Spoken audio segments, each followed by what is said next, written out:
3 de octubre de 2023. Cicerón Lelio de la amistad. Quería recapitular rápidamente un poquito lo que recuerdan del simposio de Platón, el Tratado sobre el Amor, o al menos no todo, sino que el discurso central, el discurso de Diotima, ¿no? Que fue lo último que vimos. ¿Se acuerdan como las líneas básicas de eso? ¿Algo?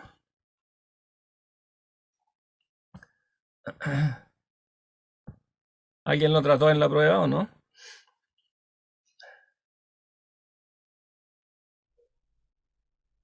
¿No? ¿Nadie? Ah, bueno, no están todos acá, pero nadie lo ¿Qué trató. cosa, qué cosa preguntó, profe? Si alguien trató el tema del simposio, del banquete de Yo lo hice, Platón. profe. Yo hablé un poquito Tú hablaste un del poquito de discurso eso. Sí, igual como que me conectó, o sea, me complicó conectar toda la solemne como a lo de la Ilíada. De hecho, no lo hice, pero Conectar por lo lo del que, por simposio lo con la que Ilíada. sí, el simposio con la Ilíada y los cuatro amores con la Ilíada como que me gustó mucho. Más Así, allá de encontrar como los personajes que sienten los tipos de amores. ya, No, no sabría, y de hecho no lo hice, no supe cómo hablar más en profundidad sobre ellos. Pero ya, sí, no me acordaba del nombre de la sacerdotisa a quien visita Sócrates, de la ya. Diotima, Diotima. y ella como que lo instruye o lo inicia en este camino hacia la belleza en sí, con esta sabiduría por la belleza en sí. Recuerdo que hablábamos de los peldaños para llegar a la belleza en sí, que yo comparo como o al menos en mi texto, en la solemne, lo comparé con la llegada a Dios, ¿no? Como Mm. no como un Dios bíblico, no, pero como un ente que es belleza en sí y todo es bello a partir de eso, como un tipo de energía, como un tipo de amor grande.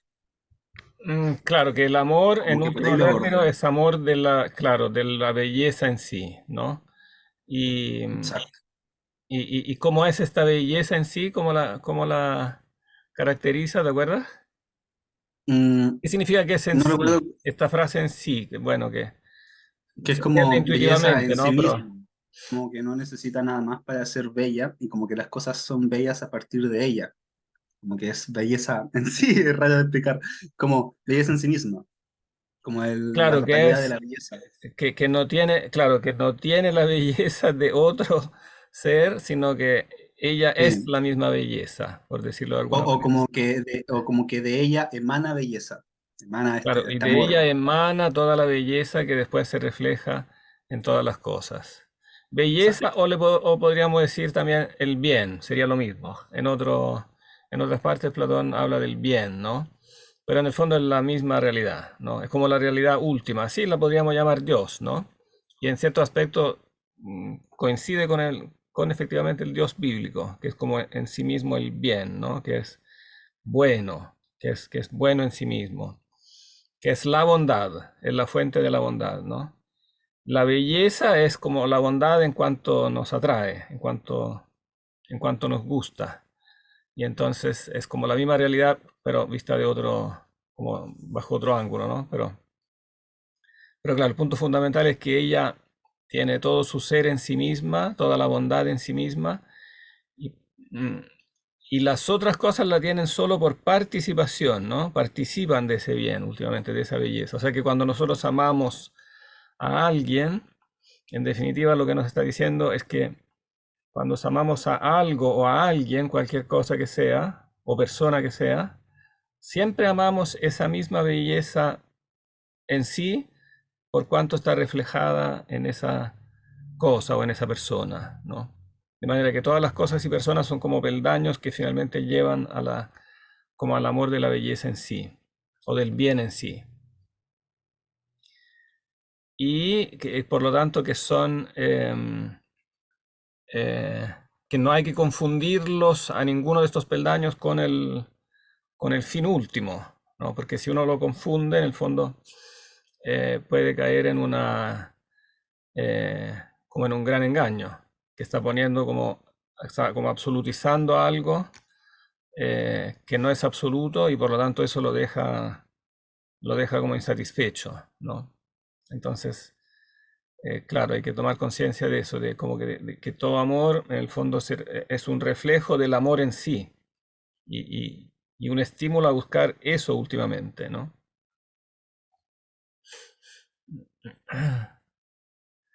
Y que en el fondo estos peldaños, como, no sé si te acuerdas cómo son los peldaños, podrías resumir, son como 4 peldaños, sin contar el último, sin contar el final.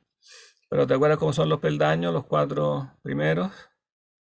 Sí, el primero era como el amor al cuerpo, Ajá, luego venía como el amor a muchos cuerpos, que yo lo comparo como el amor al prójimo, claro. Ah, luego el amor al alma y luego este como amor a la belleza en sí. No sé si me falta alguno, a esta cúspide, claro, como algo que está por sobre el alma. te faltan como dos intermedios que son Y importantes porque explican la conexión entre el alma y la belleza en sí.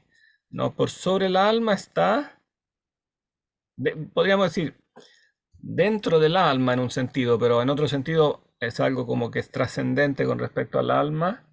Está, él dice, la forma en que lo llama él dice, las buenas costumbres, o lo podríamos decir, las buenas acciones o las buenas costumbres. O sea, el alma, pero en cuanto se porta bien, en cuanto tiene ciertas virtudes, ¿no? O sea, amamos a alguien porque nos cae bien, pero después finalmente lo amamos por la bondad que tiene. Digamos, y esa bondad no es solo una bondad, diríamos, como natural, como la bondad que algo tiene porque está hecho de una cierta manera. Como cuando, por ejemplo, amamos un ser sin alma. Por ejemplo, si yo amo, no sé, una planta o una montaña, ¿no? Eso lo amo así tal como es, porque es una realidad como que no tiene libre voluntad, ¿no? Entonces, es lo que es, y yo lo amo como es, ¿no? Eh, pero a una persona la amamos, pero ese amor siempre está enganchado de cómo la persona, digamos, de las libres opciones que toma esa persona, que puede ser más o menos buena, no simplemente por naturaleza, sino porque se porta bien, o sea, elige tener ciertas virtudes, buenas acciones, ¿no? Buenas voluntades. Y entonces amamos el bien en esa persona de una forma como dinámica, dependiendo de cómo esa persona es más o menos buena, ¿no? Y después aún un peldaño más por sobre las buenas acciones o buenas costumbres. Hay otro peldaño más antes de llegar al último. ¿Se acuerdan? En el fondo las acciones o costumbres, ¿de qué dependen? ¿De qué dependen las buenas costumbres últimamente? O sea, ¿cuál es su raíz finalmente?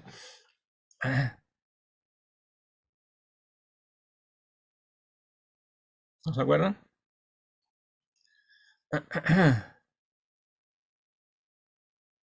Rodrigo, ¿no te Sorry, acuerdas? profe, revisando mi bitácora como que no lo encuentro. ¿Cuál ¿No? sería? Ah. Son, por sobre las costumbres, él pone las buenas ciencias o los buenos conocimientos, porque en el fondo el bien es un ángulo de lo que es verdadero. O sea, hay que saber como qué cosa algo es en verdad, ¿no? Para quererlo. Y entonces las buenas costumbres o virtudes, ¿no? Buenas acciones están fundadas en los buenos conocimientos. O sea, hay que conocer la realidad para como adecuar el comportamiento, porque en el fondo el querer tiene que ser adecuado a lo que una determinada cosa realmente es, ¿no?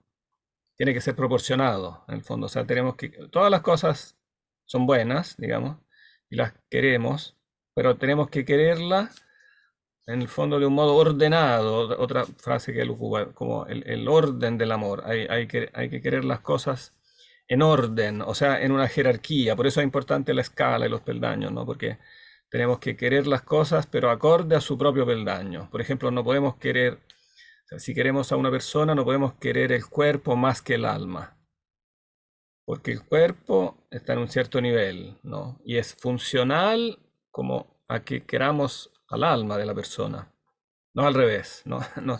Entonces, si queremos a una persona, claro, queremos su cuerpo y su alma, pero en orden. Si nosotros invertimos la perspectiva y la buscamos, por ejemplo, solo por la parte física, entonces invertimos ese orden, o incluso eliminamos una parte y queremos solo, por ejemplo, el cuerpo, solamente porque nos gusta físicamente, entonces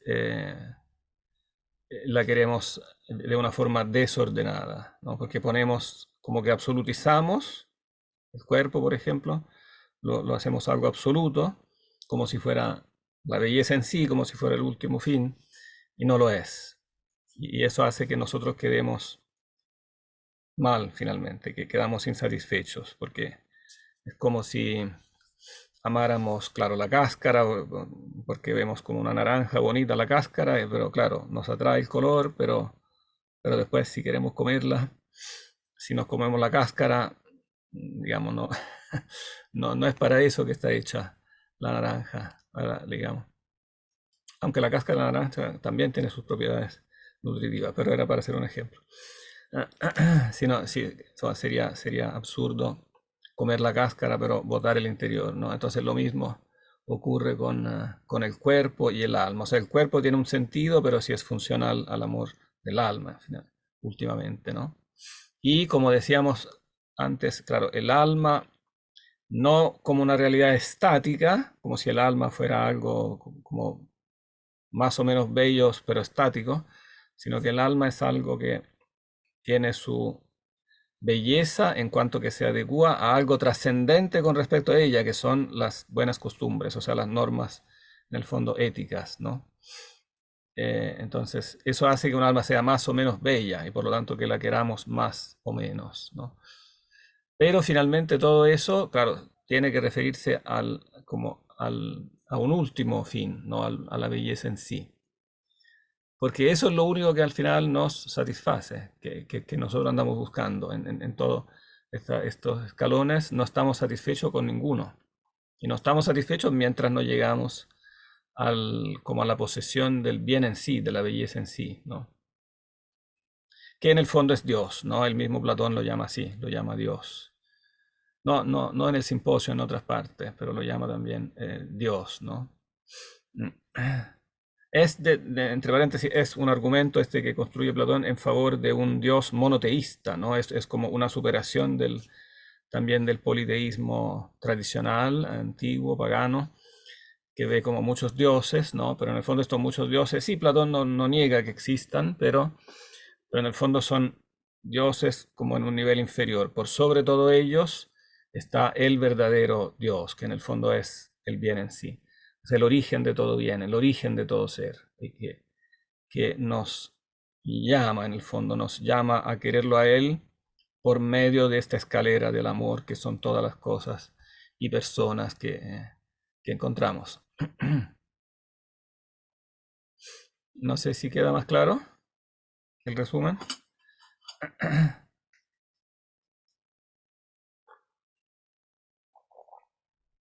Si tienen dudas, etcétera, pregunten, ¿eh?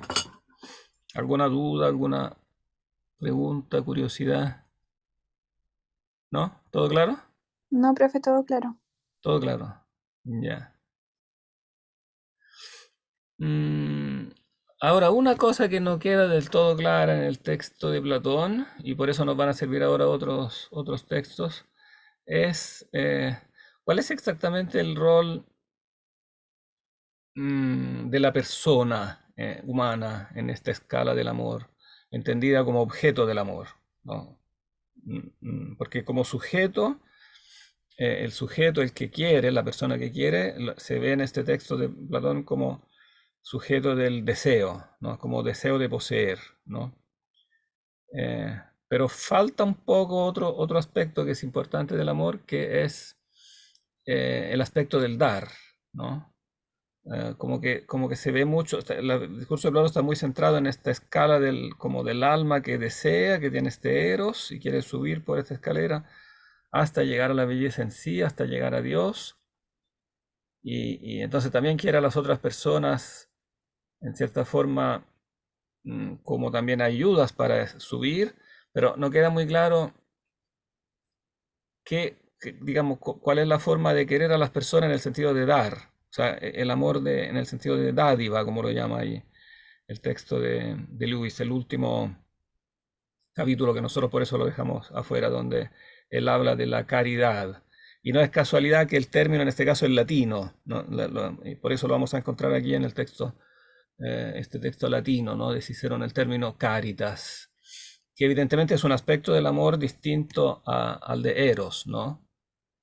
Algunos han llegado a decir que incluso es algo opuesto, porque uno es como querer poseer, como enamorarse de alguien, como querer poseerlo, y el otro caritas, en cambio, es querer como dar. Entonces sería como casi lo contrario, ¿no? Pero en realidad no es precisamente contrario, más bien hay que llegar a ver cómo las dos cosas van como juntas, son como complementarias, ¿no? Esa es como la idea. Y claro, los latinos en realidad nos van a ayudar más en esta reflexión y también después también los textos bíblicos, donde también en el griego bíblico también aparecen otras palabras que no son eros para describir el amor. La palabra latina, bueno, por supuesto en latín se dice también amor, amor, tal cual, el amor en general, como ha quedado en todos los idiomas neolatinos. Pero también está ese término caritas, ¿no? Que como que enfoca un aspecto específico dentro del amor, que es como amor en latín es como la palabra amplia que incluye todos los aspectos del amor, por lo tanto también la amistad, ¿no? Pero caritas se enfoca como eros, se enfoca en un aspecto más específico. ¿Qué significa caritas? ¿De dónde viene caritas? La palabra que usamos en castellano como que se ha especificado demasiado, porque cuando decimos caridad ahora, ¿qué entienden ustedes? ¿Qué entendemos por caridad en el idioma así como normal?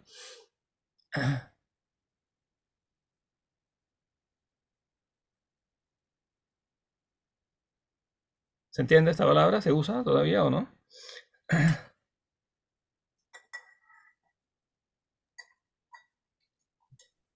Profe, ¿se me escucha? ¿Sí? Ah, ya, sí, caridad sí se suele ocupar bastante, o por lo menos como Se yo ocupa, lo ¿no? sé, ¿Y en qué sí, sentido? ¿Qué significa? como dar a los demás, como ayudarlos, querer ayudarlos sin recibir algo a cambio, ¿Cómo en este como, sentido? Claro, en el fondo sí, en el fondo este es el sentido, claro. No solamente en el sentido de dar algo material, ¿no? Pero en general dar, claro, en ese sentido corresponde a lo que el texto de Lewis se llama como dádiva, claro, el dar, claro, como la Igual, gratuidad. En este profe, igual texto, sería como misericordia, ¿o no? ¿cómo? Misericordia. Misericordia quizás es todavía un poco más específico, porque misericordia como que incluye misericordia incluye como una referencia al mal o al pecado, o sea, tener misericordia de alguien que se portó mal, por ejemplo, o perdonarlo, ¿no? O al menos así generalmente se usa, ¿no? Como misericordia se usa como, claro, etimológicamente podría significar casi lo mismo porque sería como misericordia viene de mísero, que significa pobre, ¿no? Claro, tener como empatía con el pobre, pero después se ha un poco especializado en misericordia y más se conecta como de una forma un poco más específica al tema del perdón.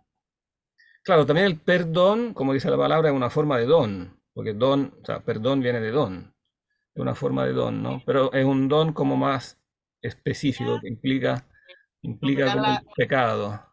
¿Ah?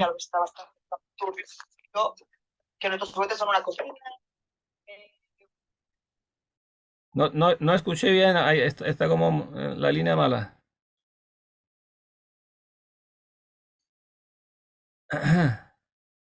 ¿Quién habló? ¿Rodrigo? No. No, pensé que alguien había hablado, escuché como algo. Pero de misericordia o de perdón hablaremos más adelante. Ahora vamos a hablar de esto de la caridad o benevolencia vista Benevolencia también era otro término que usa el latín de aquí de Cicerón. Y es como el concepto clave que está detrás de esta obra que él escribe sobre la amistad. Es una obra de Cicerón. Bueno, estamos evidentemente ya no en Grecia, sino en Roma. ¿Alguien sabe quién era Cicerón?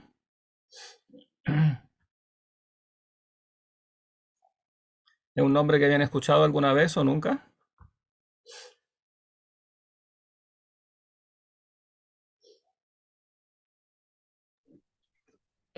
Yo lo había estado leyendo en una novela de Stephen Zweig, Los 12 momentos estelares, y habla de la caída del Imperio de Bizancio. Ya. Eh, por lo que tengo entendido que él era anterior a esa época, que se movían los círculos como políticos sociales. Anterior a la Eh, época de la caída, claro. Más bien en la época, claro, sí, es la época más bien como del final de la República, de la, digamos, claro, de la gran periodización que se hace en la historia romana, que hay un régimen como republicano que dura más o menos hasta el final de la época precristiana, o sea, en el siglo primero antes de Cristo. En el siglo primero, claro, vive Cicerón, bueno, vive en este momento terrible que fue para Roma el siglo primero, sobre todo la parte como central del siglo primero, los años entre, digamos, el 60 y el 40 o porque 30. ¿Sí? eh, hablaba de cómo los diferentes, como después de de la muerte del César que lo asesina Brutus, hay como cuatro diferentes como contendientes hacia hacia guiar como Roma. Entonces, él estaba en el campo y hace toda una narración al respecto de cómo lo tratan de meter nuevamente en estos círculos políticos para tener su respaldo, por así decirlo. Eso, Mm. por lo menos eso yo recuerdo de la... Claro, o sea, él había sido un personaje importante durante la época anterior a la llegada de Julio César al poder. Era, bueno, él había sido, era un abogado, básicamente, ¿no? Había hecho fortuna, éxito, había tenido mucho éxito como abogado en Roma y, y había sido elegido magistrado, cónsul, o sea, había llegado a los altos cargos del Estado y había participado como en el fondo, en el último gran enfrentamiento político entre lo que nosotros llamaríamos como conservadores y como populares o democráticos. O sea, había un partido que era más como aristocrático, que favorecía como el Senado y la antigua aristocracia, que quería mantener una serie como de privilegios y el gobierno de la ciudad, pero que había evolucionado cada vez más hacia como una especie de oligarquía. La antigua aristocracia romana se había ido como achicando y eran cada vez menos familias que tenían el poder con muchos privilegios y eso como que esclerotizaba como un poco la vida política y por otro lado estaba como una especie de partido popular, llamémoslo, o democrático, que quería como eh, introducir innovaciones en el fondo en la constitución, en el gobierno, para que los elementos democráticos tuvieran mayor peso, las asambleas populares, etcétera. Pues finalmente la salida de eso fue una salida más bien autoritaria, o sea, prácticamente finalmente los líderes del Partido Popular, finalmente el líder del Partido Popular llegó al poder fue Julio César, y finalmente, claro, lo hizo mediante una especie de eh, golpe democrático, pero que llevó a una especie de dictadura, o sea, él mismo se autoproclamó dictador y finalmente por eso terminaron asesinándolo, ¿no? Y bueno, cuando entonces Cicerón salió de la escena política al llegar César al poder, claro, se retiró al campo y se dedicó a la filosofía. Pasó unos cuantos años allá en su campo, cerca de Roma, y esos años fueron bien buenos para la filosofía y la literatura, porque ahí escribió varias obras interesantes. Cicerón era, bueno, como todo buen romano, era educado en la filosofía griega y en la cultura griega. Los romanos tenían una cultura que dependía fuertemente de la cultura griega, ¿no? Y sus lecturas filosóficas, también literarias, digamos, los poemas homéricos, la tragedia griega, toda la literatura venía de Grecia y se había importado masivamente a Roma. Y en particular Cicerón importó mucha filosofía. La importó en el sentido que no solo la estudió, sino que la plasmó en obras latinas que en el fondo resumían y presentaban para el público romano como las principales corrientes, los principales autores, las principales ideas de la filosofía griega, prácticamente de todas las principales corrientes de la filosofía griega posteriores a Platón y a Aristóteles, que eran los autores, digamos, los grandes autores que han llegado hasta nosotros. Los autores griegos posteriores a Aristóteles, casi ninguno ha llegado hasta nosotros, de los filósofos al menos. Y entonces Cicerón para nosotros es una fuente fundamental porque nos da prácticamente un resumen de lo que fueron varios siglos de filosofía griega entre Aristóteles y el final del primer milenio, digamos, anterior a Cristo, o sea, los siglos como del tercero hasta el primero, las filosofías, por ejemplo, griegas, estoica, epicúrea, escéptica, cínica, todas las diferentes escuelas, él la va resumiendo en sus obras filosóficas y lo hace imitando a Platón en forma de diálogos. Entonces son diálogos interesantes porque se muestran diferentes posturas y el debate, etc. Y esto precisamente esto hacen en este diálogo de la amistad. No sabemos qué fuente usó, pero él siempre tiene muy buen criterio en resumirla, sin presentar después lo que a él le parece la tesis más plausible y tiene mucho sentido común. Yo creo que esto es lo mejor que nos ha llegado, al menos de la antigüedad pagana, antes del cristianismo, digamos. El mejor tratado que tenemos de toda la antigüedad greco-romana sobre la amistad. Un pequeño libro, es un librito chico, se lee como en una hora. Un librito chico, pero bien, bien interesante. Y bueno, por supuesto, la amistad era para él también un tema, ¿cómo decirlo?, un poco doloroso, porque evidentemente la amistad era importante en la vida política, ¿no? En la vida política en ese tiempo, ahora también, pero más todavía en ese tiempo se basaba mucho en las amistades, ¿no? Pero estas amistades políticas muchas veces significaban también como traiciones, ¿no? O amistades simplemente como interesadas para ser elegido a un cargo.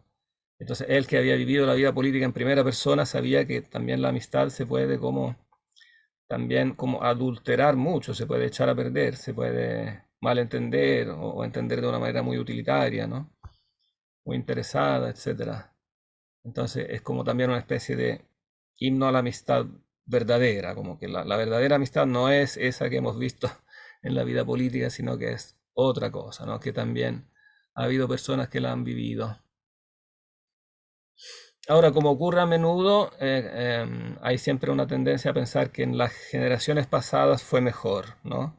De manera que el mismo Cicerón piensa eso. Bueno, él es un conservador y tiende claramente a pensar que la gente como de un par de generaciones antes era mejor. Y por eso él ambienta su tratado como un medio siglo antes de su época, como hacia finales del siglo II antes de Cristo. Lelio, este personaje, es un amigo, ¿no? Pero habla de su suegro, o sea, como de la generación anterior, ¿no? Quinto Mucio el Augur solía narrar muchas cosas sobre Lelio, su suegro, ¿no?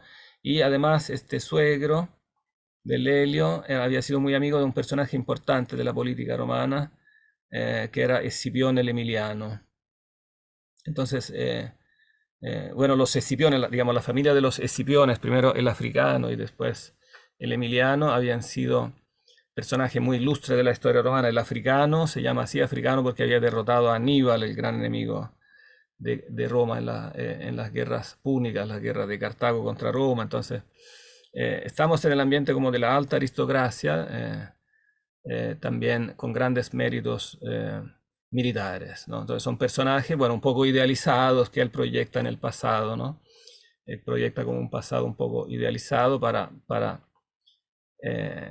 dibujar este como ideal de la amistad y realmente lo hace lo hace muy bien.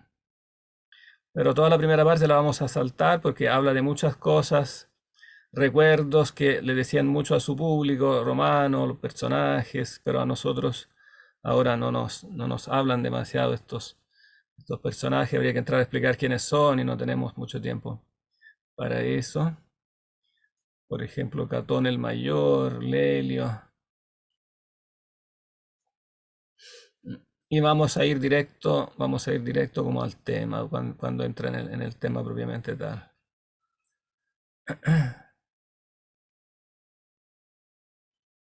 Oh, bueno, y por supuesto, bueno, eso se entiende de lo que ya dijimos. Por supuesto que el fin que tiene Cicerón es ético, ¿no? Al escribir esto, y también político, ¿no? Hablar de la amistad para él es como hablar del elemento básico de la sociedad, ¿no? En el fondo es algo que funda la sociedad entera, ¿no? La vida política, pero la vida en general, ¿no? Entonces es algo como básico para la vida que él quiere transmitir.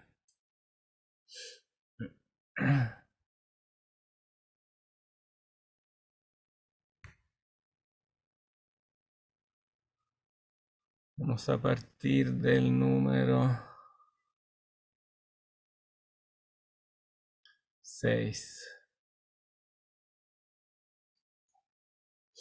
Ah, pero aquí, estas obras tienen una doble numeración, ¿eh? Pero parece que en esta edición hay una sola, ¿eh? La que yo tengo marcada como sexta. Aquí corresponde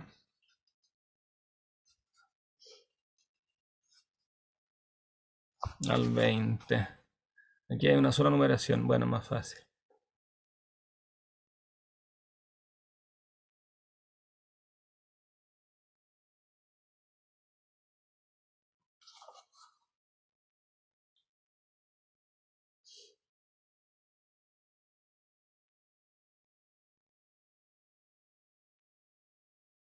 Apartamos un poquito antes. Cuando se habla de la muerte, parte con un recuerdo de un personaje que acaba de fallecer, como de un funeral, y eso también es interesante, como la relación que tiene la amistad con el tema de la muerte y del más allá también.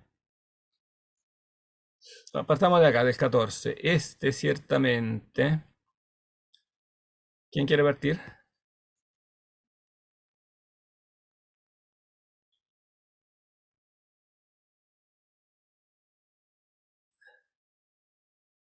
Podríamos leer un numerito cada uno.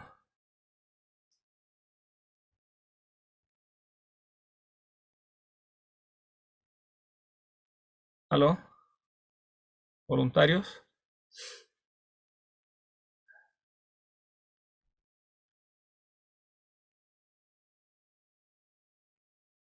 ¿Quién se sacrifica?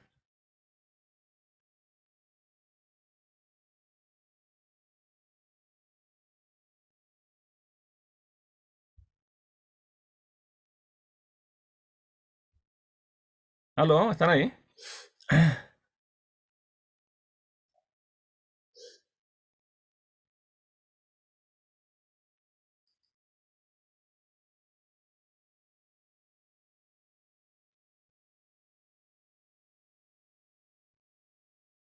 ¿Aló? ¿Quién va a ser tan amable como para leer?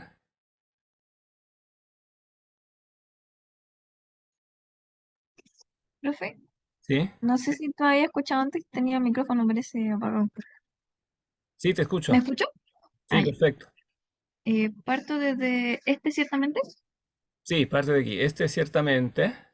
Ya. Este ciertamente, como si lo presintiera, muy pocos días antes de su muerte, como Filo y Malio y otros más estuviesen presentes.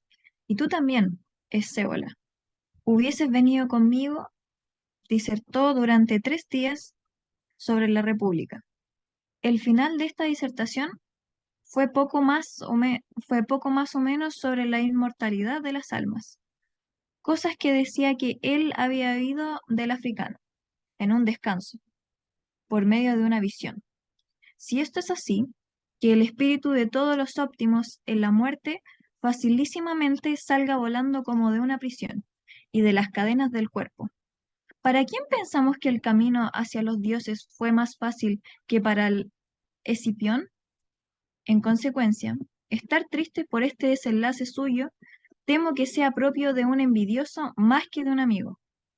Pero sí, en cambio, aquellas cosas son más verdaderas que la muerte de los espíritus y la de los cuerpos es la misma, y que no permanece sensación alguna. Así misma, y que no, así como nada bueno hay en la muerte. Así ciertamente nada malo, pues perdido el sentido, sucede lo mismo como si no hubiese nacido en absoluto. Sin embargo, de que éste haya nacido, no solo nosotros nos alegramos, sino que también esta ciudad, mientras exista, se alegrará. Esto, espera, hagamos una breve pausa aquí. Es importante que él quiera como empezar este pequeño escrito con este asunto del más allá, ¿no? Que este personaje de Escipión que muere eh, y recuerda esta visión que tuvo, que el propio Cicerón describe en otra obra, precisamente sobre la República se llama, esta que menciona acá. Disertó durante 3 días sobre la República. Esta disertación la recoge, o sea, forma, digamos, una obra literaria del propio Cicerón, de República, que no es casualidad que tiene el mismo nombre que la obra principal de Platón, la República de Platón, ¿no? Y así tal como en la República de Platón, también en la República de Cicerón tiene un lugar fundamental el más allá, ¿no? Porque el más allá es como en el fondo la fundamentación primaria de como del fin ético que nosotros buscamos, como bondad en sí, esta belleza en sí, en una dimensión trascendente, y por lo tanto eso implica después como la inmortalidad del alma, o sea que el alma finalmente pueda poseer este bien último, pueda irse en el fondo al cielo, a Dios, y eso fundamenta toda como la opción ética, es como en el fondo para Platón y también para Cicerón el mismo fundamento de toda la vida política, que se basa en la ética, digamos, o sea que digamos, en tomar opciones que sean buenas, ¿no? Para uno, para la familia, para el Estado. Entonces es importante esta referencia como a la muerte y como al más allá, ¿no? El que los óptimos, que los buenos, ¿no? Finalmente van al cielo. La inmortalidad del alma, ¿no? El espíritu de todos los óptimos en la muerte facilísimamente salga volando, ¿no? Etcétera. Y bueno, y ahí muestra todo un recorrido en los cielos, como él se sube finalmente al cielo el alma de Escipión. Saltemos un poquito.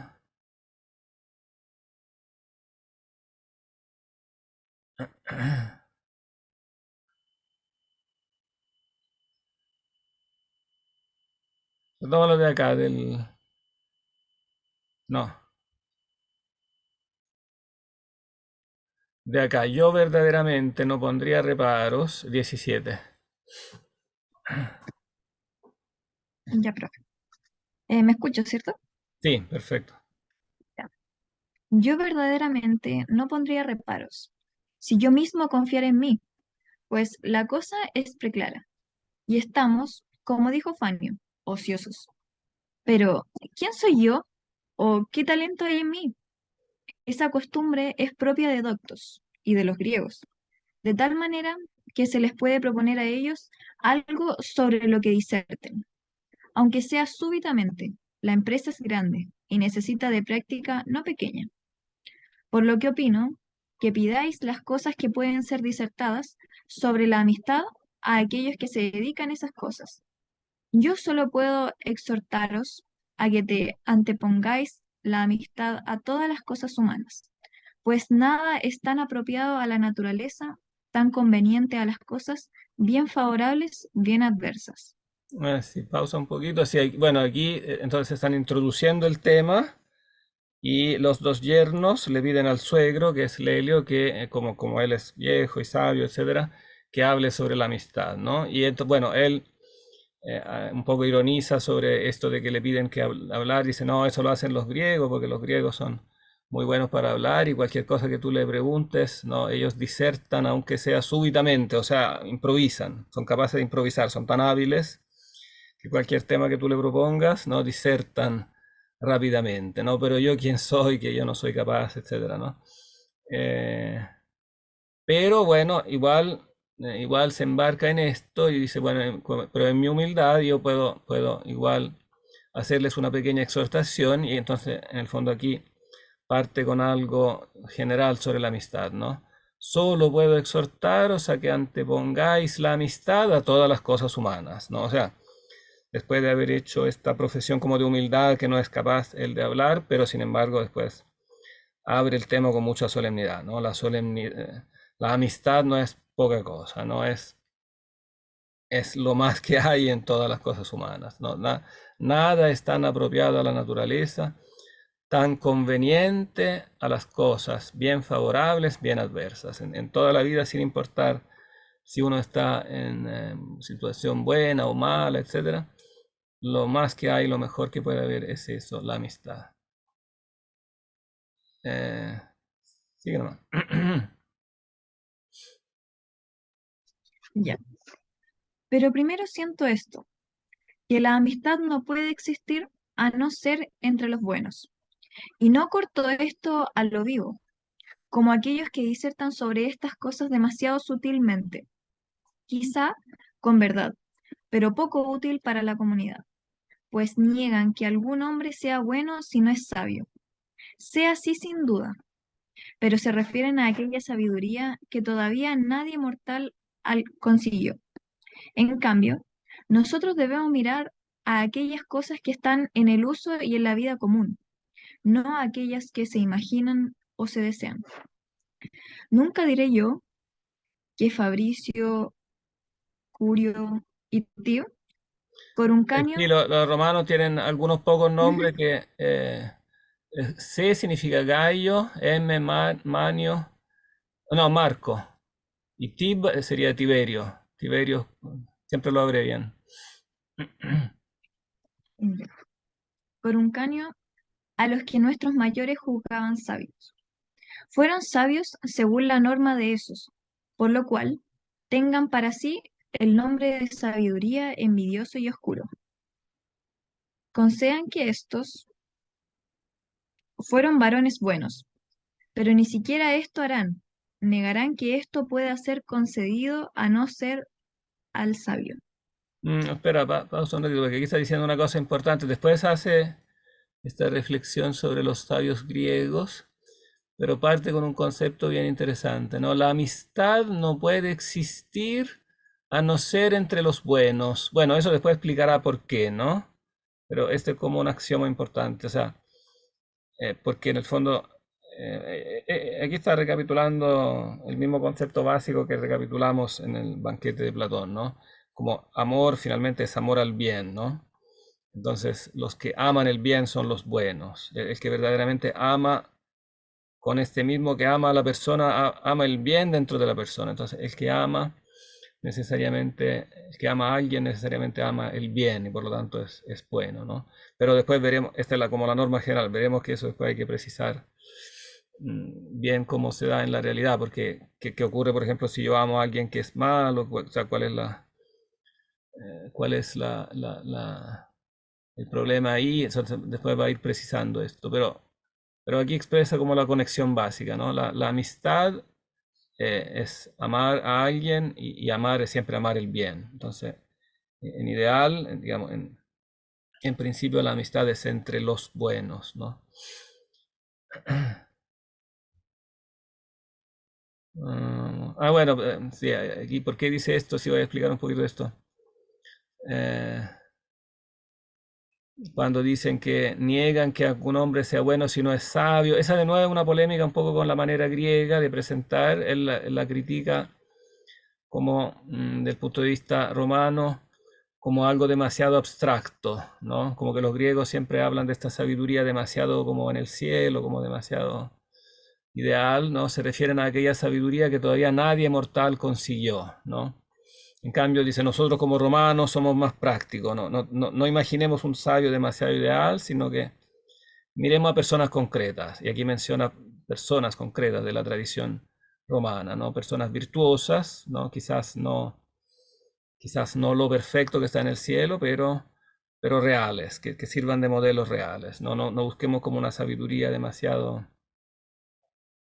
abstracta, como demasiado ideal, sino algo que nos sirva más para guiarnos en la práctica. Ejemplos concretos, ¿no? Que saca de la larga historia romana, que tiene una larga tradición ya estamos a finales de la República, ya Roma tiene 700 años, ya tiene una tradición larga, ¿no? De una serie como de héroes, etcétera, y personajes ilustres. Vamos a saltar todavía un poquito.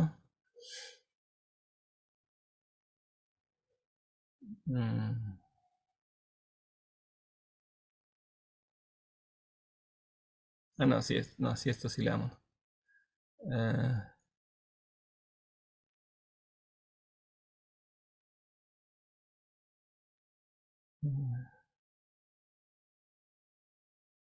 Pues donde dice, aquí pues así me parece percibir que nosotros, Ya, profe. Pues así me parece percibir que nosotros hemos nacido de tal manera que entre todos hubiera una cierta sociedad, pero mayor según cada uno se acercase más próximamente. Y así los ciudadanos son preferibles a los extranjeros, los parientes a los ajenos, pues la propia naturaleza parió la amistad con estos. Pero esta no tiene bastante firmeza, pues la amistad aventaja al parentesco por esto, porque del parentesco la benevolencia puede quitarse, de la amistad no puede, pues quitada la benevolencia, se quita el nombre de amistad, permanece el del parentesco. leo un poquito más. Pero ¿cuánta es la fuerza de la amistad puede entenderse a partir de esto? Porque de la infinita sociedad del género humano, la cual concilió la propia naturaleza, este hecho se ha contraído y reducido a algo estrecho, de tal manera que todo amor se juntara o entre dos o entre pocos. Pues la amistad no es otra cosa a no ser el acuerdo de todas las cosas divinas y humanas, con benevolencia y amor. Ciertamente no sé si, exceptuada la sabiduría, algo mejor que ésta se dio al hombre por los dioses inmortales.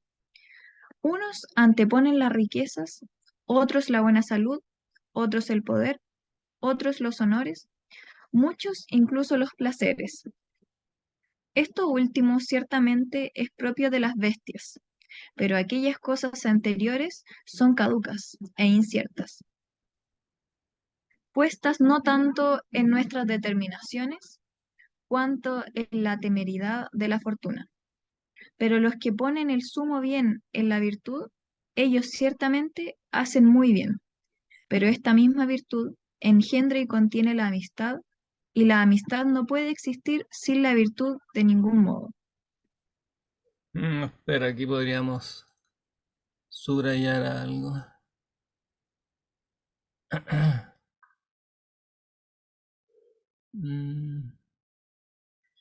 Aquí está diciendo algo importante. Después, como que lo está anticipando, después pasará a explicarlo mejor, pero aquí ya va introduciendo varios elementos clave. Así me parece percibir que nosotros hemos nacido de tal manera que que entre todos hubiese una cierta sociedad. No, o sea, el hombre por naturaleza es social, ¿no? Como había enseñado ya Aristóteles, pero ya Platón en definitiva, ¿no? El hombre es por naturaleza un animal social, ¿no? Ahora, ¿cuál es la base de la sociedad? En el fondo aquí está diciendo cuál es la base de estas como unión entre los hombres. La Eh, virtud, ¿Cómo? la virtud, ¿cierto, profe? O Es la sea, base. claro, es la virtud, pero unida con, estando estos dos elementos que tienen necesariamente que trabajar juntos. Cierto que es la virtud, ¿no? Y la amistad, Pero la amistad va junto con, con ella, ¿no? Entonces, esa es como la base de la sociedad, porque es la base de la vida humana, ¿no? O sea, la propia naturaleza parió la amistad, ¿no? O sea, es algo que viene como natural, aun cuando, evidentemente, en la práctica después de la vida humana, evidentemente tiende a como diluirse a medida que se aleja, o sea, claro, más uno ama a las personas que están más cerca, entonces, claro, primero los vecinos, después los parientes, ¿no? Y después vienen los extranjeros, ¿no? O sea, por eso dice, los ciudadanos son preferibles a los extranjeros, los parientes a los ajenos. O sea, la, eh, la naturaleza parió la amistad con los vecinos, en el fondo, ¿no? Ahora, en cuanto al parentesco, ¿aló? No, pensé que había dicho algo, Marisol. No, profe, perdón, se me desmuteó Ah, se el desmuteó el micro. teléfono. Ya.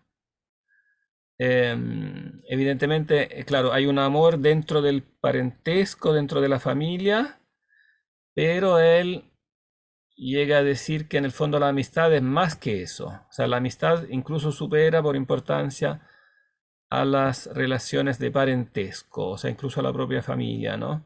¿Por qué dice eso? ¿Por qué? ¿Cuál es el argumento?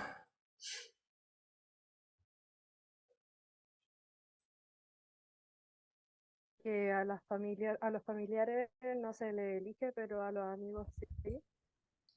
Claro, en el fondo a los familiares no se le elige y claro, generalmente los amamos, pero también puede pasar que se quite el amor de los familiares a veces, ¿no? Puede quitarse. Pero en cambio, evidentemente, de la amistad no puede porque es esencial, ¿no? O sea, claro, obviamente uno puede dejar de ser amigo. Claro, aquí está comparando, la comparación es un poco tramposa porque es comparar una cosa concreta con otra abstracta. Es claro que de la amistad no puede quitarse la benevolencia, porque es parte del concepto, claro, están unidas en el concepto. Obviamente que en la persona sí, porque una persona puede dejar de ser amiga, ¿no? Tal como un pariente puede dejar de ser amigo o de ser amado, también un amigo puede dejar de ser amado. Pero la amistad tomada en abstracto, obviamente, de la amistad ideal tomada en abstracto no se puede quitar la benevolencia. Pues quitada la benevolencia se quita la esencia misma de la amistad, ¿no?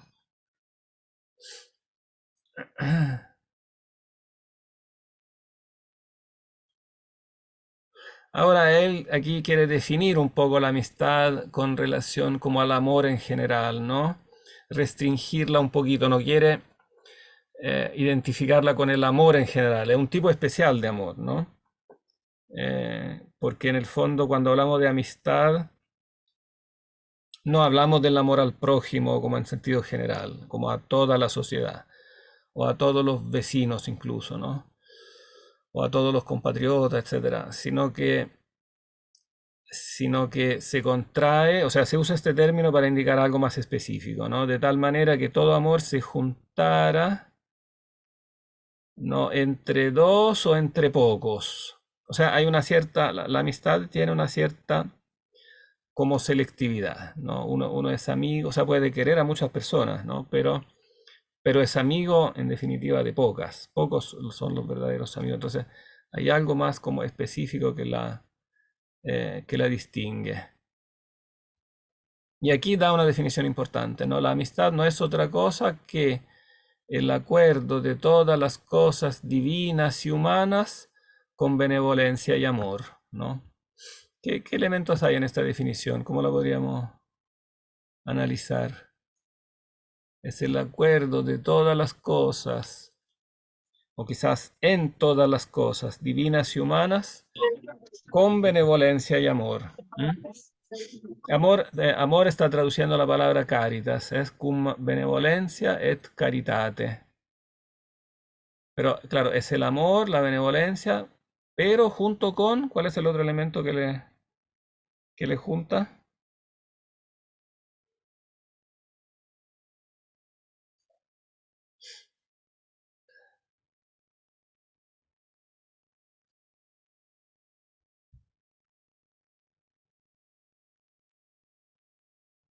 ¿Aló?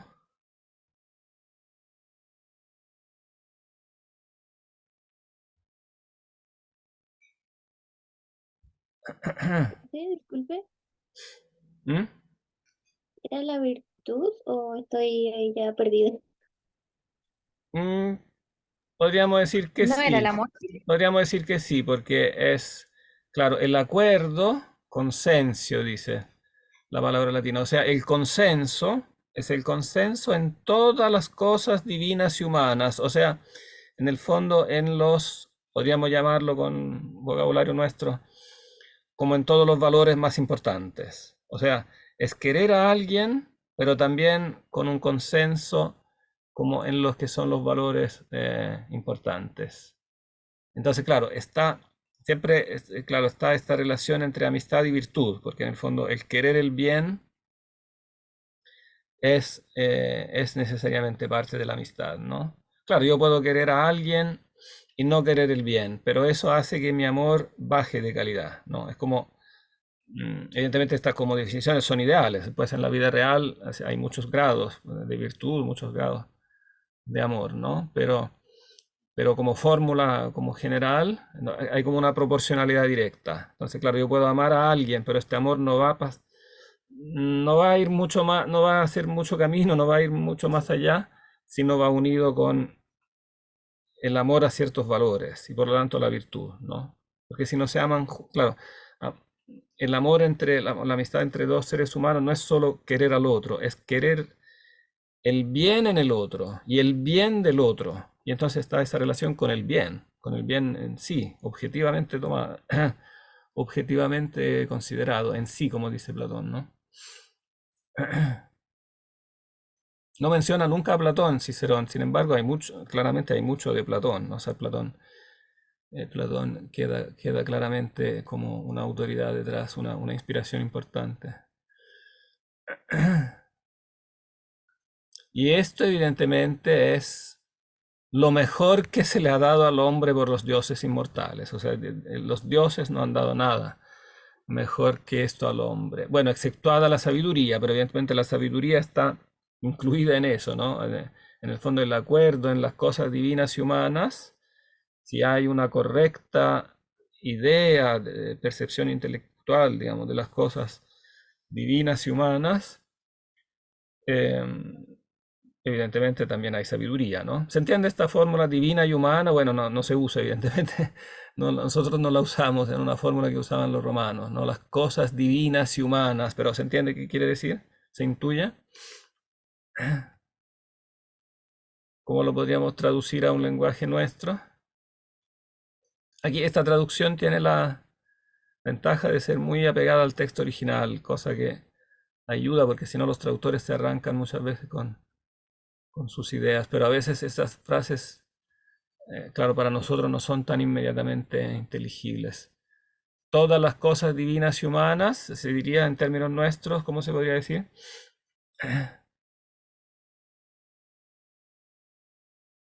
¿Se entiende o no?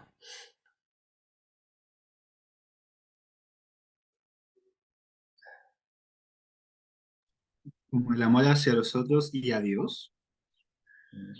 Eh, o sea, claro, en el fondo todo lo que se refiere, es que la palabra cosa, que en castellano necesita precisar, porque los romanos usan esta palabra rerum, ¿no? Pero cosa en castellano suena débil, como que necesita una palabra un poco más, podríamos decir, eh, en todos los temas que tienen que ver con la vida humana, ¿no? Las cosas humanas, y con las cosas divinas, o sea, claro, con Dios. Entonces, en todos los valores humanos y trascendentes, diríamos nosotros, ¿no? O sea, los valores de la vida humana, de la vida política, de la vida ética, etcétera. La honestidad, la virtud, ¿no? La lealtad, la sinceridad, eh, claro, el culto a los dioses, etcétera. Digamos, todo lo que es como la norma, como los valores, en el fondo los valores de la vida. Y esto evidentemente va más allá, está en un plano superior a todo lo que es como lo que puede ser la ventaja material, o sea, la riqueza, la salud, el poder, los honores, los placeres, ¿no? Todo eso que la mayoría piensa que es tan importante, en realidad no, está en un plano inferior.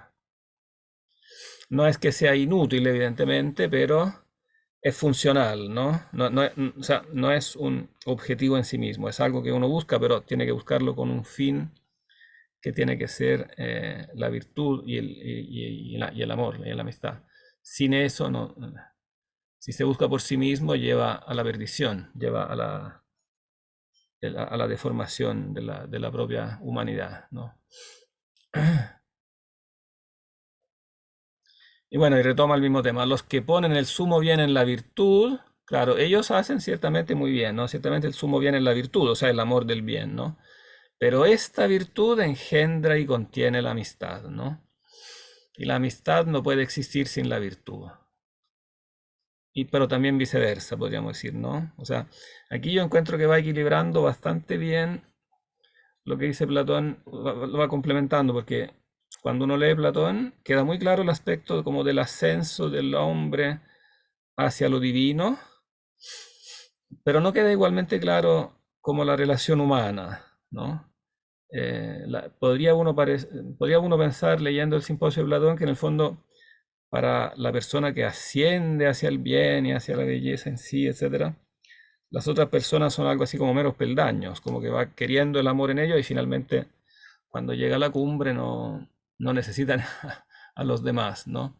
En cambio, aquí está siempre insistiendo en que este amor al bien y al ideal siempre va junto con el compartirlo con el otro y con, en el fondo, ayudar al otro a conseguirlo, ¿no?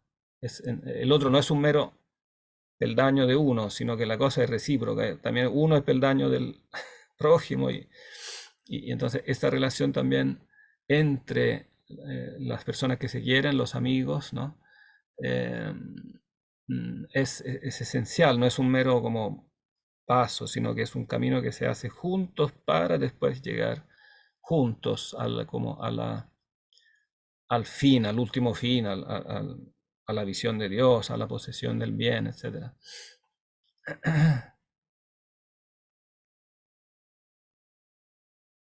Vamos a saltar otro poquito porque el tiempo se va muy rápido.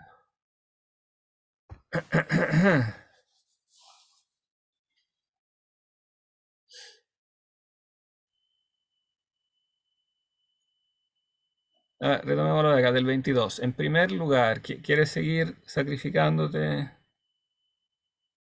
Eh, va, se me perdió Pía, se fue.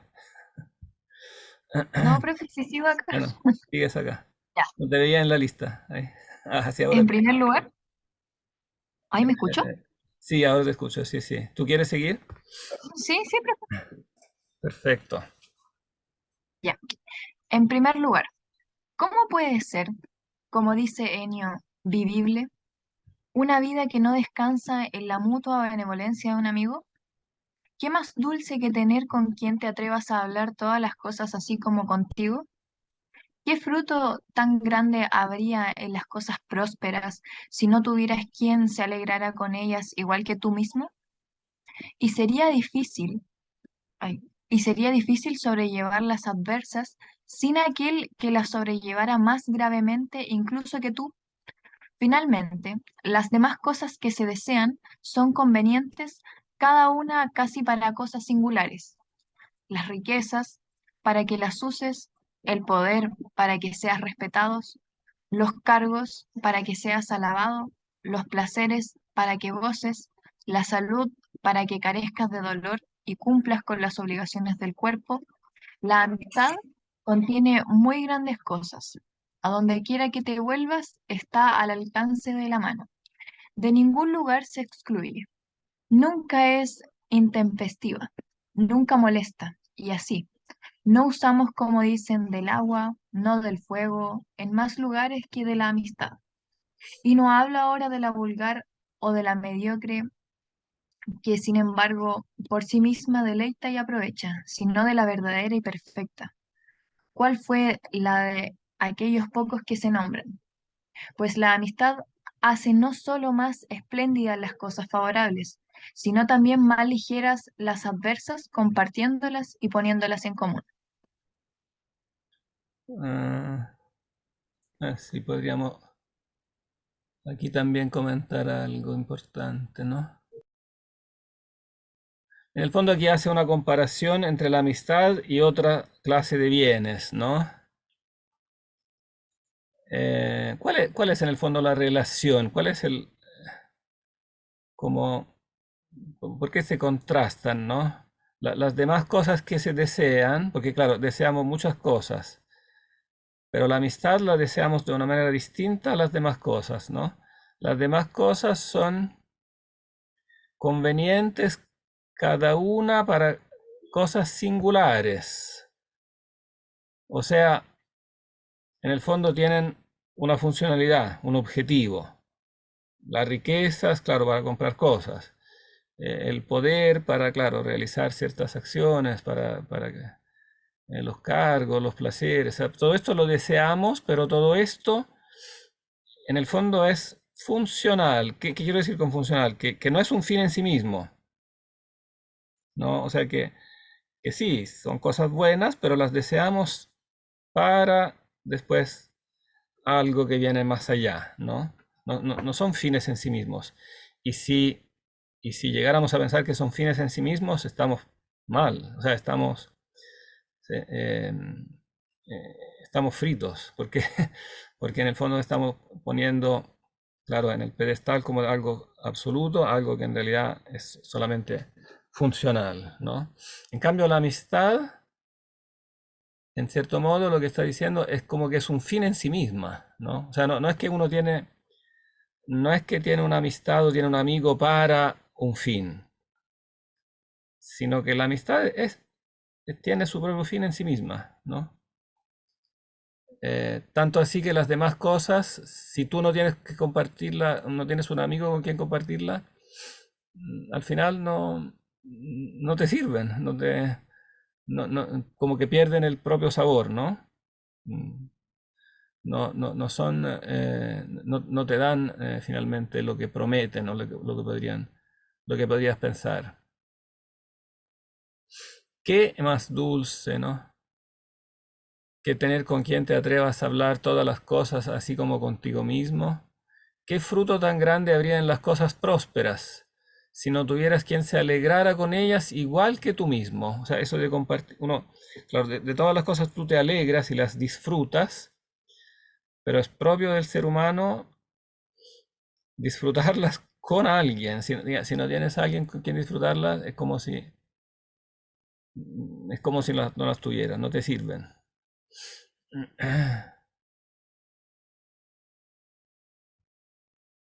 Naturalmente puede haber también un concepto vulgar de la amistad. No hablo ahora de la vulgar o de la mediocre. ¿Cuál sería la vulgar o mediocre? No lo ha dicho todavía, pero después lo va a explicar mejor. Pero lo pueden adivinar ya, ¿no? ¿A qué se refiere con una amistad vulgar o mediocre? La que no es verdadera amistad sería una amistad concebida como, Podría Por ser conveniencia, claro, por conveniencia, por es conveniencia. Si es una amistad por conveniencia, claro que era lo normal también en la vida política, ¿no? Y claro, amistad como electoral para que te elijan, etcétera. Claro, la amistad concebida así, por supuesto, no es, aunque, claro, aunque en algo igual deleita, porque igual siempre queda, aunque sea mala, como que algo siempre le queda de lo bueno, de la verdadera, ¿no? Pero no es verdadera en el fondo, no es verdadera amistad, es una relación en el fondo, llamémosla comercial, digamos, no es una relación verdadera de amistad.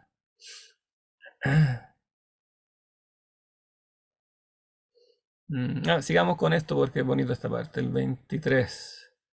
No sé si quiere alguien darle el relevo a Pía.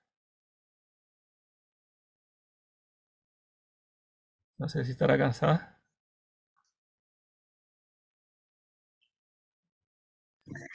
Ya, profe, yo sigo. Tú sigues, te sacrificas. Por un Ya. lado, la amistad sí, Sí, ahí. sí, ya.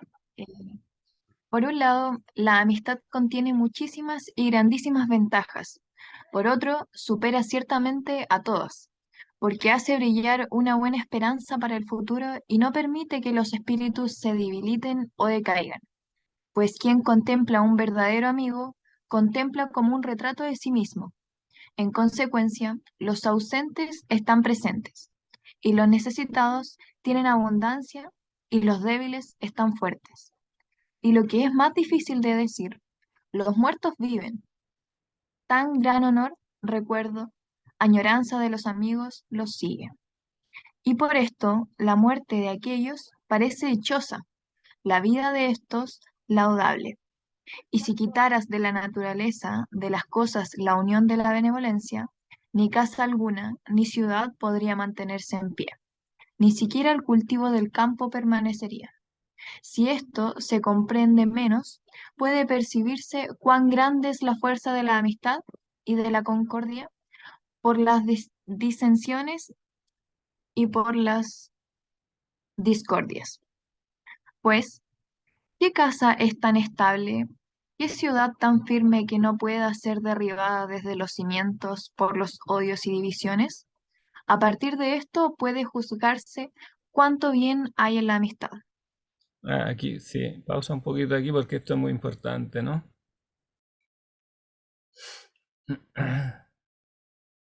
Claro, la amistad contiene muchas ventajas. O sea, evidentemente da muchas ventajas, pero la paradoja es que no se busca por la ventaja, ¿no? O sea, evidentemente que uno tiene ayuda en los amigos, ¿no? Los necesitados tienen abundancia, los débiles están fuertes. Claro, hay una ayuda recíproca, pero no se busca la amistad por la ayuda, sino que es al revés. Claro, se busca la amistad por sí misma y la ayuda viene a continuación. Si yo invierto esa perspectiva y pienso que la amistad viene de la utilidad, claro, no tengo la verdadera amistad y pierdo la base misma de la misma convivencia humana, ¿no? No puede estar en pie, ¿no? Si quitaras de la naturaleza la unión de la benevolencia, ¿no? O sea, del amor, no puede mantenerse en pie, ni una casa, ni una ciudad, ni el cultivo del campo, o sea, ninguna actividad económica, etcétera, ¿no? Ningún tipo de actividad económica puede mantenerse en pie. No, bueno, eso va muy en contra de lo que los filósofos modernos de los que nosotros somos ahora herederos, nos han puesto en la cabeza durante los últimos 2 o 3 siglos que la sociedad está basada en una especie como de contrato, como que se hace como por utilidad, ¿no? Que es una especie de contrato donde yo te doy y tú me das, ¿no? Ahora, es cierto que hay contratos y que son necesarios, ¿no? Pero no ese es el fundamento, ¿no? O sea, el fundamento de la sociedad está diciendo aquí algo mucho más, muy distinto, digamos, ¿no? Y mucho más verdadero, yo creo, que últimamente la base de la vida y de las relaciones está en la gratuidad. A pesar que después, claro, también necesitamos contratos que no son gratuitos, que pagamos las cosas, que vendemos, compramos, etcétera. Pero esa no es la base última, no es la base primaria. No, la base primaria del ser humano está en el fondo en el dar gratuitamente, ¿no? En el amar gratuitamente. Y después, claro, secundariamente también necesita contratos y negocios, pero no es esa la base, no es como el fundamento como de lo que el ser humano desea y necesita también. Mm, Vamos a saltar otro poquito. Bueno, aquí da ejemplos de amigos, ejemplos reales, ejemplos literarios.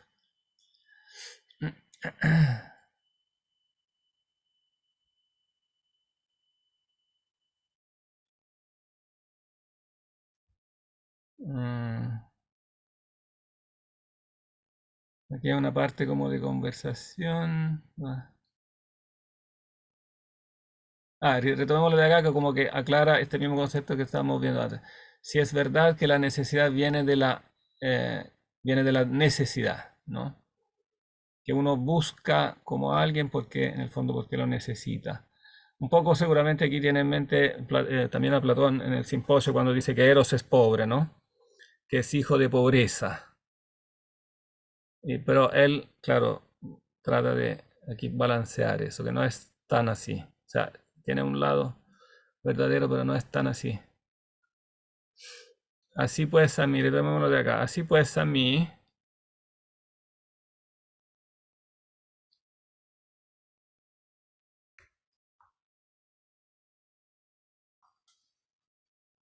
eh, ¿quieres seguir, Pía? Ya, profe, yo sí. Así pues, a mí, que pienso muy a menudo sobre la amistad, suele parecerme que debe ser considerado especialmente esto. Si la amistad fue deseada a causa de la debilidad y la necesidad, ¿para qué dando y recibiendo favores, cada uno recibiera de otro y devolviera? A su vez, aquello que pudiera menos él mismo por sí, o si esto era ciertamente propio de la amistad, pero había otra causa más antigua y más bella y surgida más de la propia naturaleza, pues el amor, del cual la amistad tomó nombre, es lo principal para unir la benevolencia, pues las ventajas se perciben ciertamente también a menudo de aquellos que son tratados con simulación de amistad y son respetados a causa del momento. En cambio, en la amistad, nada es fingido, nada simulado y en cualquier cosa que haya, esta es verdadera y voluntaria. Hasta ahí. No, bueno, no, sí, lee un poquito más porque termina un poquito sobre esto. Ya. ¿Puede bajar, profe, un poco? O sea, para seguir leyendo. Ahí, 27. Sí, sí. Por lo cual, la amistad me parece surgida más bien de la naturaleza que de la indigencia, más por la aplicación del espíritu con un cierto sentido de amar, que por el pensamiento de cuánta utilidad aquella cosa va a tener. ¿De qué clase es ciertamente esto? Incluso entre ciertas bestias puede advertirse, las cuales de tal modo aman un cierto tiempo a los nacidos de ellas y son amadas por estos, de tal modo que su sentimiento aparece fácilmente. Esto en el hombre es mucho más evidente. Primero, por aquel afecto que hay entre hijos y padres, que no puede romperse a no ser con un crimen detestable. Luego, cuando surgió un sentimiento de amor semejante, si hemos encontrado a alguien con cuyas costumbres y naturalezas coincidamos, porque nos parezca percibir en él como alguna luz de probidad y virtud. Em, sí, antes de pasar a esto, porque aquí vuelve a hablar de la virtud, pero antes de eso, quería subrayar esto que está diciendo acá, ¿no? La relación entre la amistad y la necesidad, ¿no? Si es verdad que la amistad fue deseada a causa de la debilidad y la necesidad. Claro, que es un poco lo que decía Platón, que el amor, o sea, que Eros es pobre, es hijo de pobreza, ¿no? Entonces, ¿qué dice aquí? ¿Es verdad eso o no?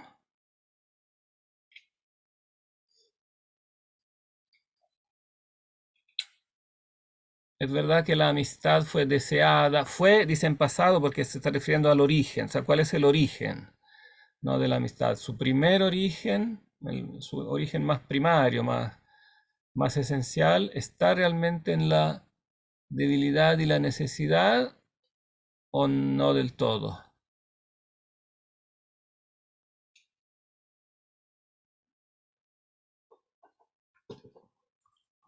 ¿Qué opinan? ¿Qué dice acá?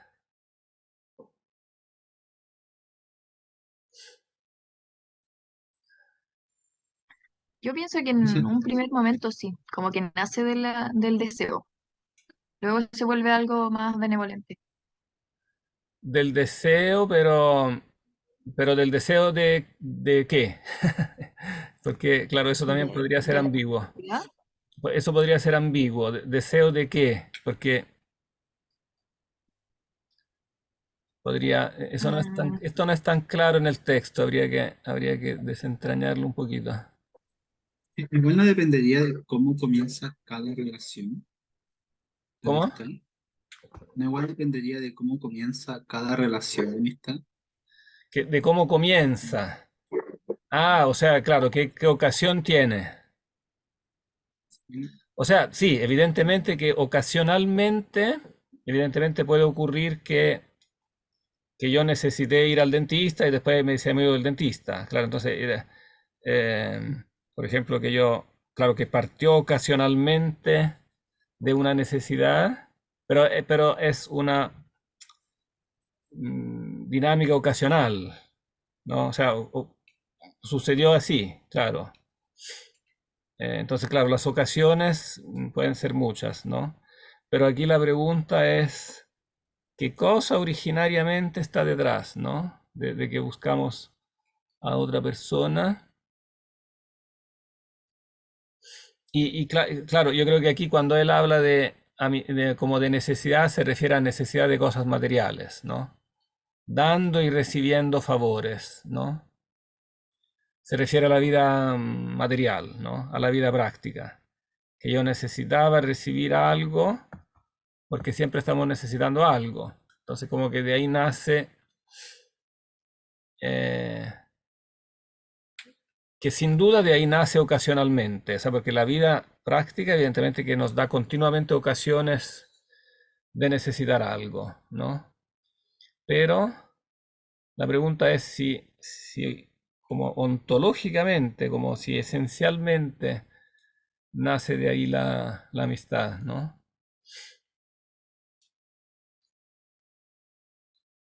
No sé si se entiende como la diferencia.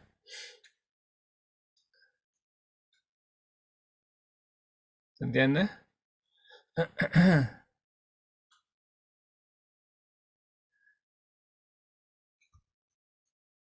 Yo creo que él nos está negando que, claro, que uno necesita eh, cosas, ¿no? Pero en el fondo lo que dice que hay otra causa más antigua y más bella. O sea que hay algo como anterior en el propio ser humano. Y en el fondo eso es la benevolencia. O sea, es como un, un, eh, un deseo de esta como unión. Claro, también puede ser considerado deseo de algo, pero este algo es el amor mismo. Claro, no es otra cosa como agregada, como puede ser un favor, una cosa material, etcétera, ¿no? Sino que la benevolencia, o sea, el querer bien, es como el deseo del amor mismo. Digamos, y lo principal del amor es esta como reciprocidad, en el fondo, donde el dar eh, está junto con el recibir, ¿no? O sea, el que quiere el amor de alguien no quiere primero poseer que dar, como que las dos, como que hay un deseo de dar que es tan primario como el deseo de recibir. No sé si se entiende. Yo creo que a eso se refiere con esta causa más antigua y más bella, ¿no? O sea, algo que está en un nivel superior como al intercambio de las cosas materiales, ¿no? De los favores, en el sentido de favores prácticos. ¿Se entiende? La verdad es que yo no mucho, pero ¿Ah? la verdad es que yo no mucho, me perdí un poco. ¿No mucho? ¿No? ¿Alguien?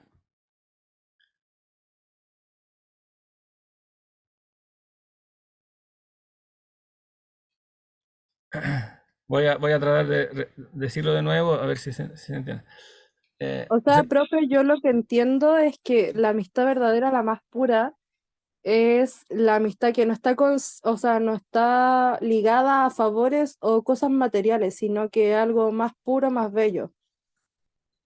Claro, ¿Sí? ¿Y qué significa más puro? ¿Cuál es en el fondo, el objeto último de este amor?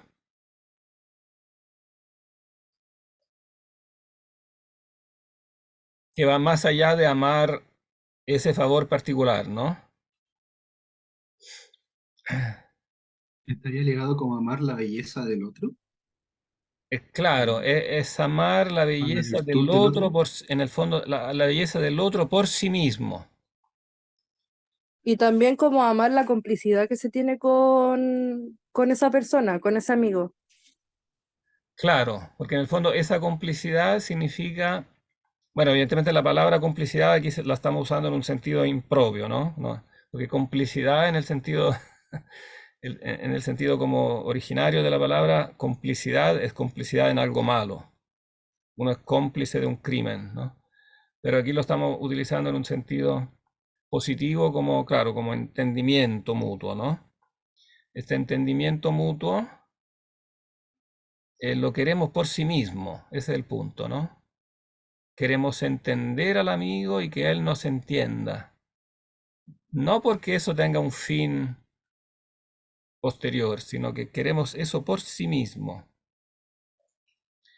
O sea, en ese sentido, aquí se está agregando algo más a lo que decía Platón en el simposio cuando dice queremos, o sea, en la persona humana queremos, lo que estamos buscando es la belleza en sí o la bondad en sí, ¿no? Pero aquí se está diciendo que en la persona misma, humana, esa bondad en sí está reflejada de tal forma que la persona misma puede ser amada como un fin en sí misma. Ella no es, la persona no es Dios, pero refleja de tal manera a Dios, la persona humana, o el bien en sí, o como lo quieran llamar, la belleza en sí. El ser humano es tal una imagen de Dios, del bien en sí, que merece el amor por sí mismo. Y nosotros cuando nos acercamos al ser humano lo sabemos que es querible por sí mismo. Lo queremos por quererlo. No hay como no es que haya un segundo fin. Claro, junto con eso también está el querer el bien en sí. Junto, pero no como si la otra persona fuera simplemente un medio. No sé si me explico. El amigo lo queremos, el amigo es alguien a quien queremos por sí mismo, como un fin en sí mismo. Sin quitar que después junto con él vamos hacia el bien en sí. Vamos progresando en la virtud, progresando o progresando en distintas cosas. Puede que seamos compañeros de universidad, claro, progresando en la carrera, progresando en el trabajo, en lo que sea, vamos progresando hacia algo. Siempre estamos en progreso, pero el amigo no es alguien que es simplemente como una ayuda en este progreso, sino que es objeto de un amor como absoluto, como que lo amamos por sí.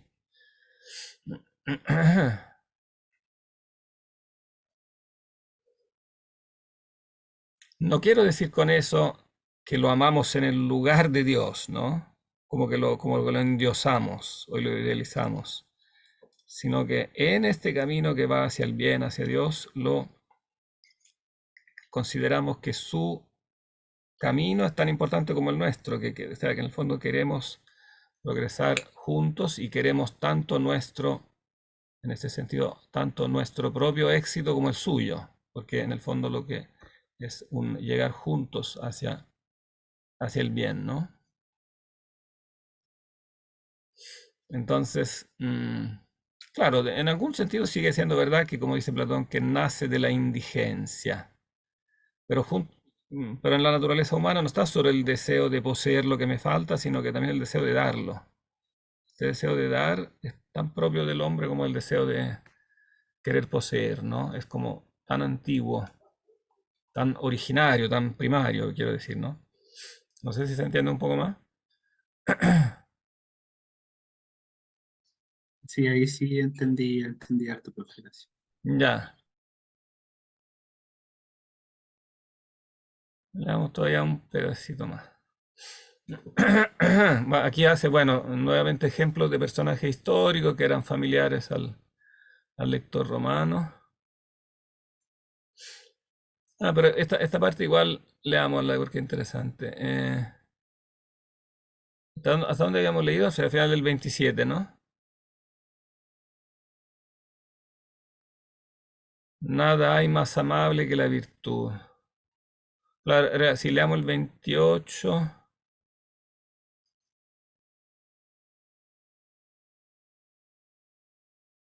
y 29.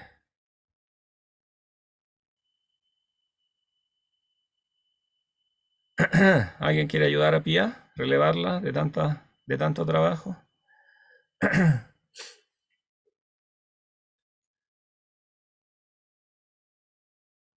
¿No? Yo puedo, profe. Te toca seguir. Isidora, ya, perfecto. Eh, Desde el nada hay. 28. Nada hay en efecto. Nada hay en efecto más amable que la virtud. Nada que incite más a amar. Porque ciertamente amamos, de algún modo, a causa de la virtud y probidad también aquellos que nunca vimos. ¿Quién hay que no mencione el recuerdo de C. Fabricio y M. Curio, a quienes nunca vio, con algún afecto y benevolencia? En cambio, ¿quién hay que no odie a Tarquinio, el soberbio, a Casio y Melio? Espurio. Se combatió. ¿Espurio Melio? Mm. Espurio Melio. Eh, Se combatió por el imperio en Italia con dos generales, Pirro y Aníbal.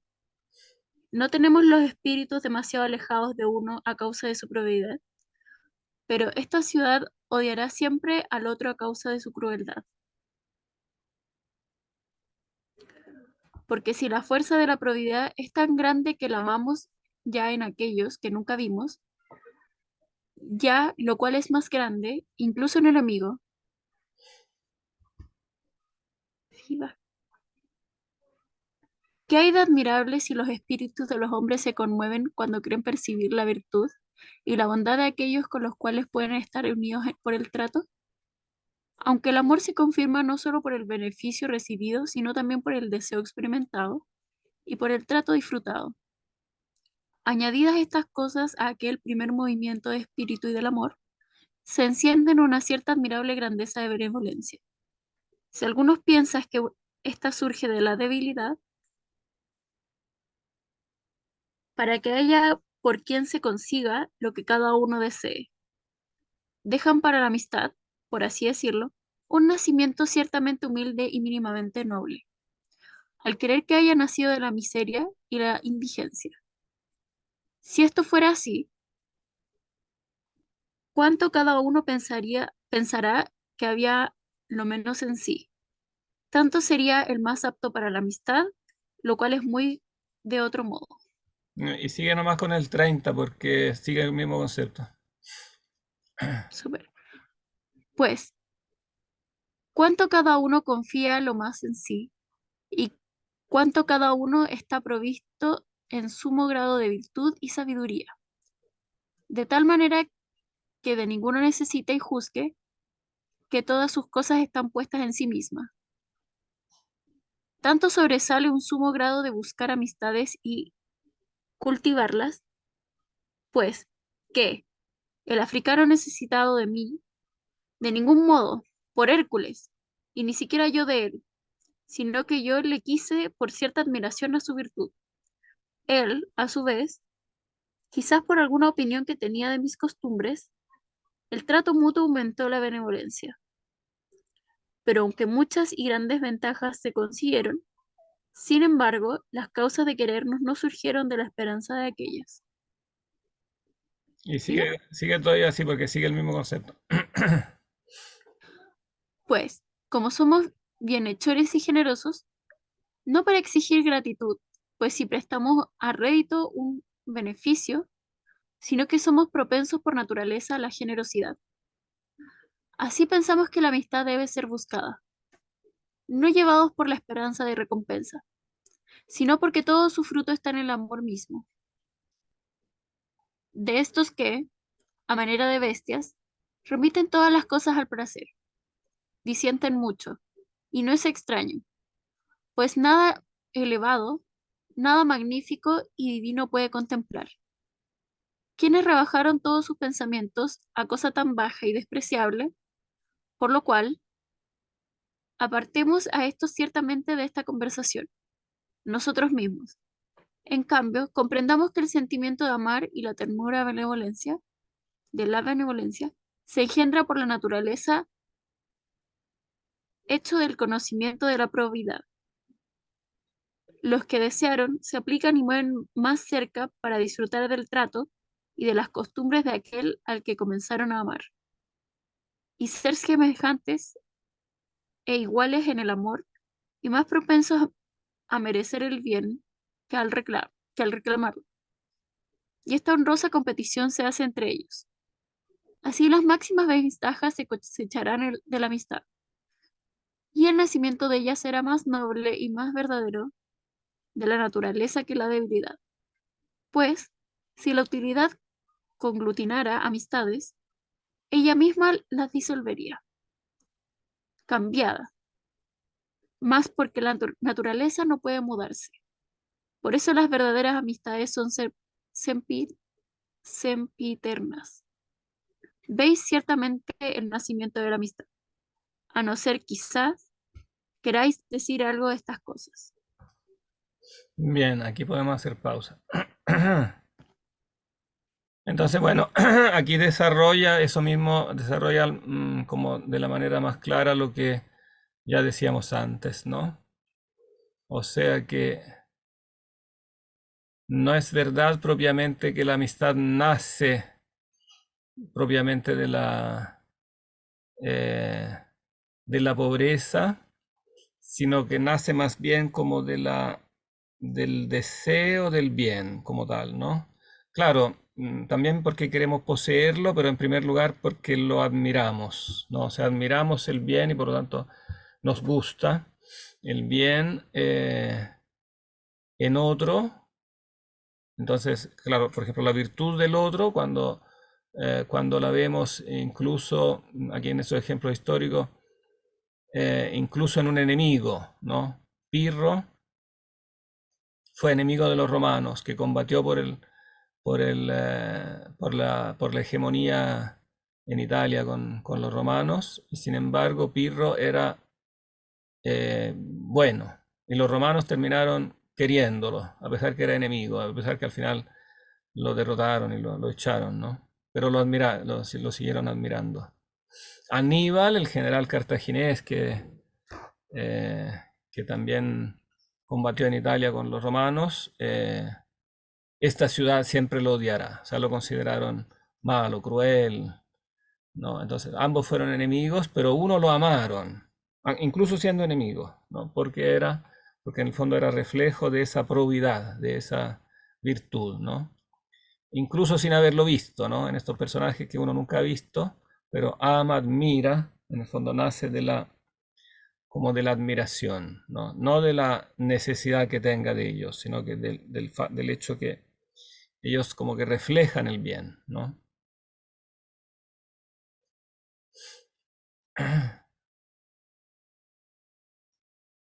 El deseo experimentado y el trato disfrutado. Añadido a estas cosas aquel primer movimiento del espíritu, ¿no?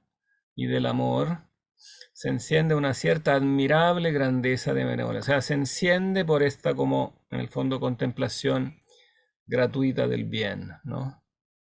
Dentro del otro.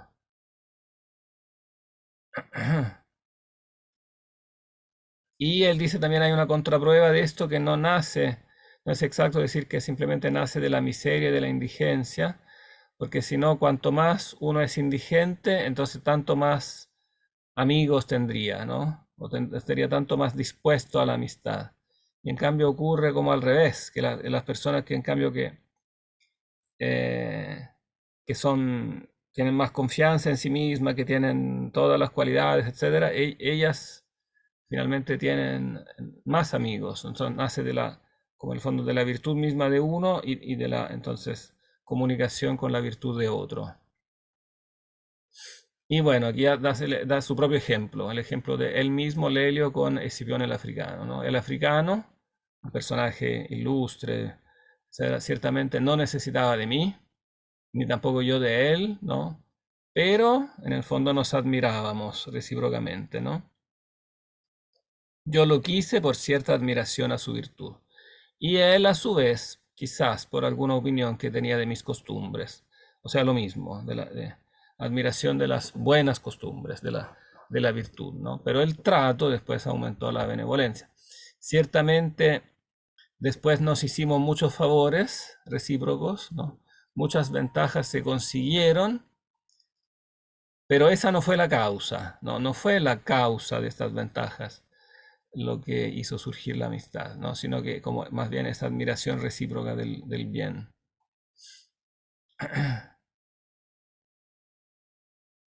Y bueno, todo se resume en esta frase aquí al final, ¿no?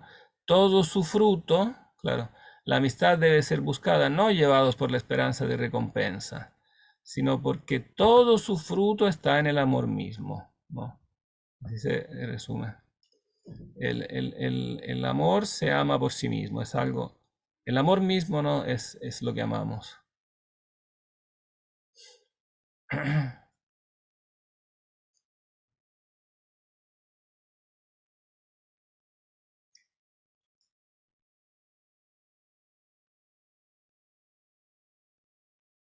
Bien, yo creo que por hoy día es suficiente. No sé si hay algún comentario más o pregunta o reflexión.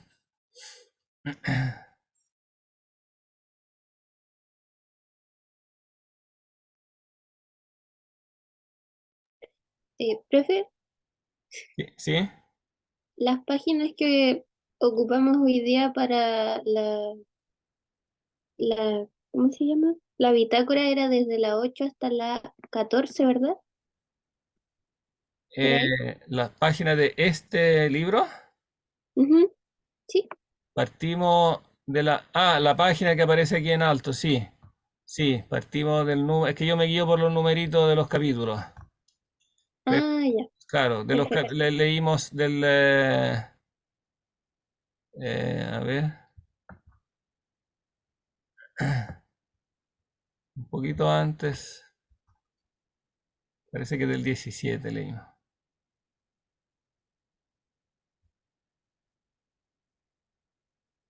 Sí, del 17, guiémonos mejor por los capítulos porque es más claro. Del 17 hasta el...